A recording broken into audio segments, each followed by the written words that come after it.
Watch my head. 4 miles away from the White House. I'm getting my lucky hat. I'm not going to stop now. Curtis Kyle's 52 years have been admittedly hard. I have cerebral palsy.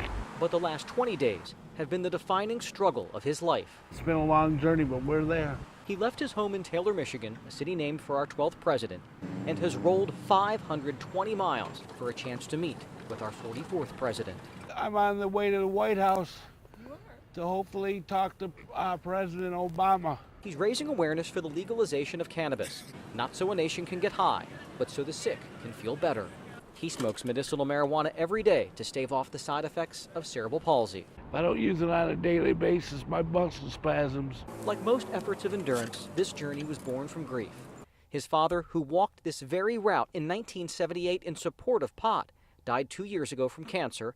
He believes the marijuana his dad smoked in the last years of his life made dying a bit more tolerable. I feel he's with me every day of my life, and he protected me throughout this journey because I didn't get injured and I didn't get thrown in jail. As Kyle neared the White House, the weight of his travels lifted. Yes, Father, we made it. Too many miles of bumpy sidewalks and searing heat faded. So close, so close. I really can't believe I did this.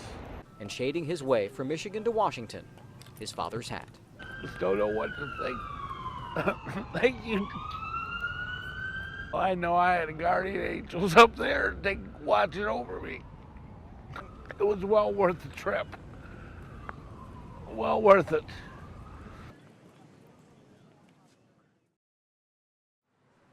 It's ridiculous. This is a residential area. A stretch of 19th Street in Northwest Washington is painted blue and green, including the front door of John King's apartment building. Our apartment directly faces the newly installed sign.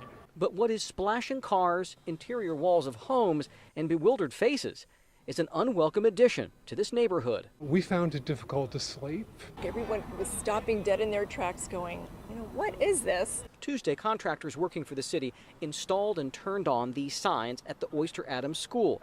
The bottom sign was so bright, residents felt they were not in the nation's capital anymore. I walked by last night and it looked kind of like Vegas-esque.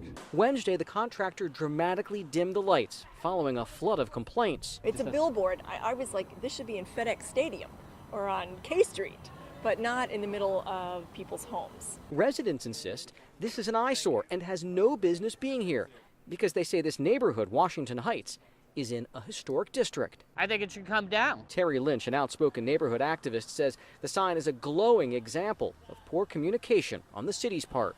Who's ever going to have to see this forevermore out of their living room and bedroom, it's got to be a shock to the system, that's for sure. And John King should have a better night's sleep. The contractor programmed the sign to turn off at 7 p.m. Should this come down? I would take it down. So let's give them good basketball. Let them be proud of Spingarn seeing them for the last time. For head basketball coach Keith Jackson, pregame inspiration came easy. This is our last game in the Spingarn uniform. 2, 3, 1. Number 35.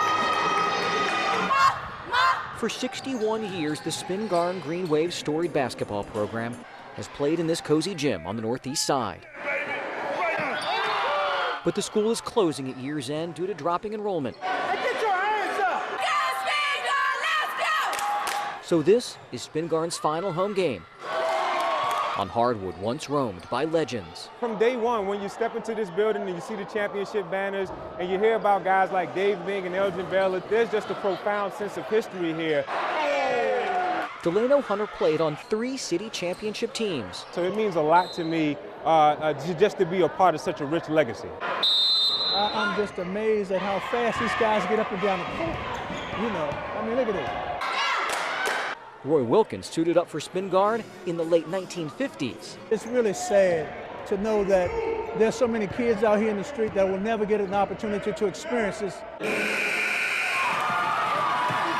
Spingarn players were, in fact, inspired on this historic night winning handily, an appropriate and emotional ending to a legacy of excellence.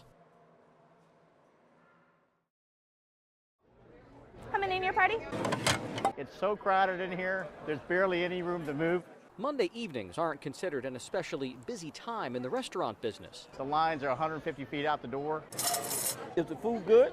But it is controlled chaos inside the Golden Corral in Manassas, Virginia, and for good reason. How long did you serve? 28 years.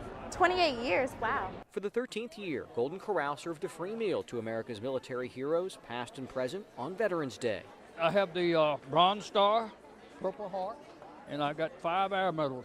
For Vietnam veteran Robert Hawkins, breaking bread with so many former and active service members is an honorable and shared experience. I'm just proud to be here with all these other veterans here. This salute is about more than free trips to the buffet. He was a soldier's soldier. This event has raised nearly $8 million nationwide for the Disabled American Veterans Organization. And we get them their disability claims, help them with their medical, help them with perhaps housing. Where did you serve when you were in the service? Francis and Thomas Kennedy have been coming to Military Appreciation Monday for years.